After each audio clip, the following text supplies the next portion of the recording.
যে কে কৃষি বন্ধু ইউটিউব চ্যানেলের পক্ষ থেকে স্বাগত জানিয়ে শুরু করছি আজকের ভিডিও।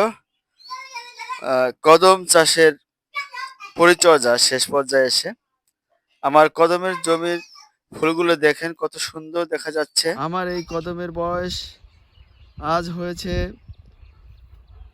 হলো 116 দিন। 116 দিন হয়েছে কদমের বয়স। দেখেন বীজগুলো এখন গঠন হতেছে। এই জমিটা হলো আমার 15 দিন পরে লাগানো।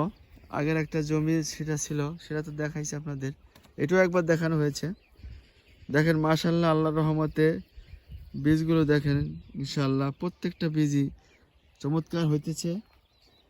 এখনো ফুলগুলো পরিপূর্ণভাবে বীজ গঠনে যায়নি, তারপরও 20%। প্রত্যেকটা ফুলই সুন্দর হচ্ছে মাশাআল্লাহ। অনেক মেহনত, অনেক পরিশ্রমের ফল বলা চলে। মাঝে মাঝে ধৈর্য হারা হয়ে যায়, মনে চায় যে এই চাষ আর করবো না, কিন্তু চাষটা শিখছি অনেক পরিশ্রমের মাধ্যমে বলা যায়। কারণ এটা আরও 3 বছর আগে আমি যখন শুরু করছি তখন এই কদম চাষ সম্পর্কে আমার কোনো ধারণা ছিল না। এই ইউটিউবই আমার মেন ধারণা। তবে ইউটিউবের অনেক চ্যানেল, অনেক ভাইরা আছেন যারা ভিডিও দিয়েছেন প্রতিনিয়ত, আমি তাদের ভিডিও দেখে তারপরে আরও কিছু রিসার্চ করে এরপরে চাষ শুরু করছি। এই বছর আমি মাশাআল্লাহ ভালো সাকসেস। আমি আশা করি এরপর থেকে আমি যদি 100 বিঘা জমিতেও কদম রোপণ চাষ করি, তারপর আমি ইনশাল্লাহ সাকসেস হব যদি আবহাওয়া ভালো থাকে, আল্লাহ যদি সহায় থাকে। আল্লাহর রহমতে আমি চাষটা খুবই ভালো বুঝেছি। যেটা আমি পেঁয়াজ চাষ করে আগে ততটা সাকসেস না, কদম চাষ করে ততটা সাকসেস। আপনারা দেখেন এই যে এটার বীজটা পরিপূর্ণ গ্রহণ হয়েছে, দেখছেন কি অবস্থা মাশাআল্লাহ আল্লাহর রহমতে।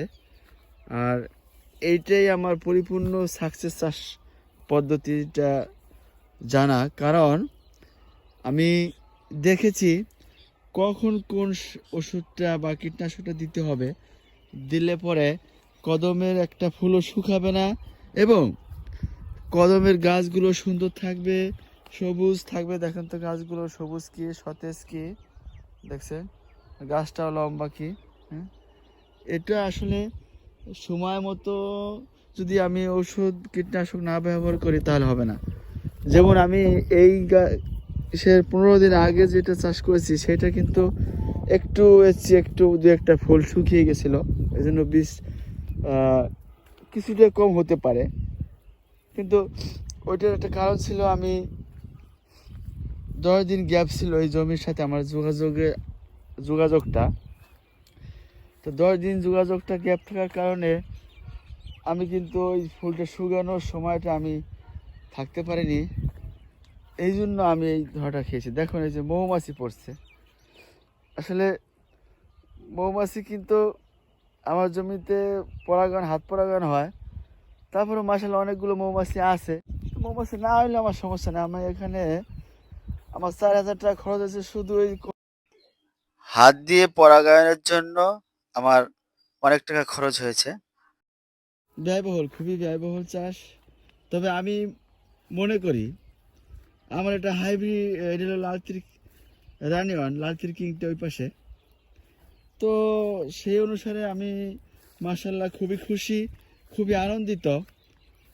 এবং আমার আশেপাশে কোনো কিন্তু কদমের চাষ নেই, এই জন্য আমার এটা অরিজিনাল রানিওয়ানই থাকবে, কোনো পরিবর্তন হবে না। কিন্তু এই যে আমি আরও অন্য অন্য এলাকায় দেখেছি, সে এলাকাতে পাশাপাশি অনেক জমি, সে যতই বলুক লালতির হাইব্রিড, ওই যে এটা হাফিজ হাইব্রিড, কিন্তু সে থাকবে না। কেন? এটা ভ্যারাইটিস হয়ে যাবে।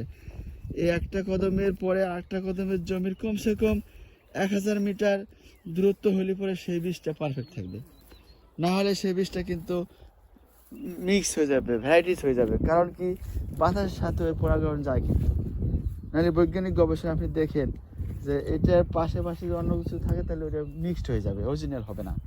হ্যাঁ, তো সবাই ভালো থাকবেন, আল্লাহ হাফেজ।